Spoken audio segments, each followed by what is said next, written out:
Hello बच्चों, let's read this question. This question says during ecological succession and चार option दिए हुए हैं एंड बताना है कि चार ऑप्शन में से कौन सा ऑप्शन इकोलॉजिकल सक्सेशन के लिए करेक्ट है. सो ऑप्शन ए दिया हुआ है the number and types of animal remain constant, मतलब है कि नंबर और टाइप ऑफ एनिमल हमेशा कांस्टेंट रहेंगे. बी दिया है the change lead to community that is near equilibrium with environment and is called the pioneer community. C दिया है the gradual and predictable changes in an species composition occur in a given area.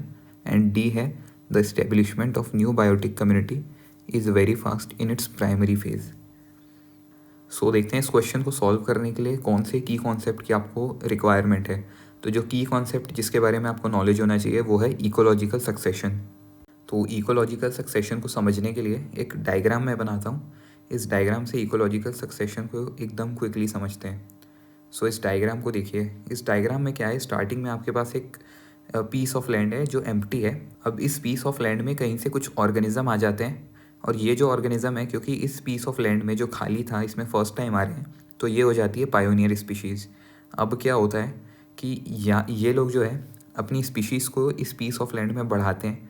फिर जब ये इस piece of land में favourable conditions बन जाती है तो और दूसरे जो ऑर्गेनिजम्स हैं इंक्लूडिंग प्लांट्स या फिर एनिमल्स, ये सब भी यहाँ पे आ जाते हैं. एंड धीरे धीरे जो है यहाँ पे डाइवर्सिटी बढ़ती रहती है एंड ये प्रोसेस चलता है. ये प्रोसेस तब तक चलता है जब तक एक इक्विलिब्रियम की कंडीशन ना आ जाए.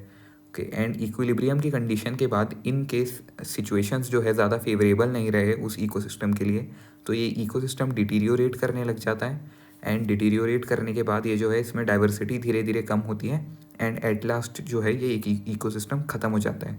सो ये जो इकोसिस्टम की पूरी स्टोरी है फ्रॉम एम्प्टी लैंड से लेके इक्विलिब्रियम एंड वहाँ से लेके इकोसिस्टम के ख़त्म होते तक, ये जो पूरी स्टोरी है ना, इसी स्टोरी को हम बोलते हैं इकोलॉजिकल सक्सेशन.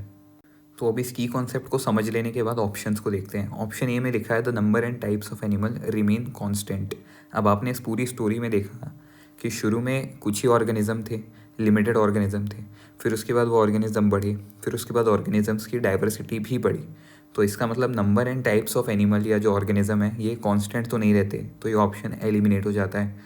फिर ऑप्शन बी को देखते हैं. इसमें लिखा है the changes lead to community in the near equilibrium with environment and is called pioneer community.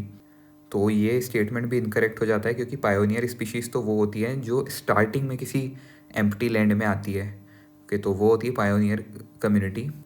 सो ये जो स्टेटमेंट बी है, ये स्टेटमेंट बी भी इनकरेक्ट हो जाता है. फिर अगर लास्ट वाले स्टेटमेंट डी को देखें तो इसमें लिखा है the establishment of new biotic community is very fast in its primary state.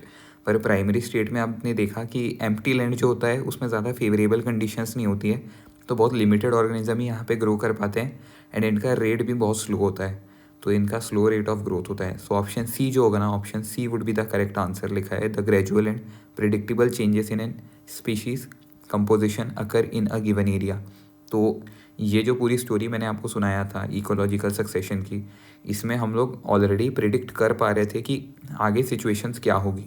हम लोगों को पता था आगे चल के डाइवर्सिटी बढ़ने वाली है. एंड यहाँ पे ना बहुत प्रिडिक्टेबल चीज़ें ये होती है कि हम लोगों को ये भी पता होता है कि पायोनियर स्पीशीज़ कौन होगी एंड पायोनियर के बाद अगर डाइवर्सिटी बढ़ना है तो कौन सी स्पीशीज़ आएंगी, कब इक्विलिब्रियम आएगा एंड कब इक्विलिब्रियम डिटीरियोरेट करेगा एंड कब जो है इकोलॉजिकल सक्सेशन में एंड आएगा. ये सारी चीज़ें जो होती है ये सारी चीज़ें हम प्रिडिक्ट कर पाते हैं. तो इसीलिए जो है option C would be the correct answer. Hope you understood this question well and all the best.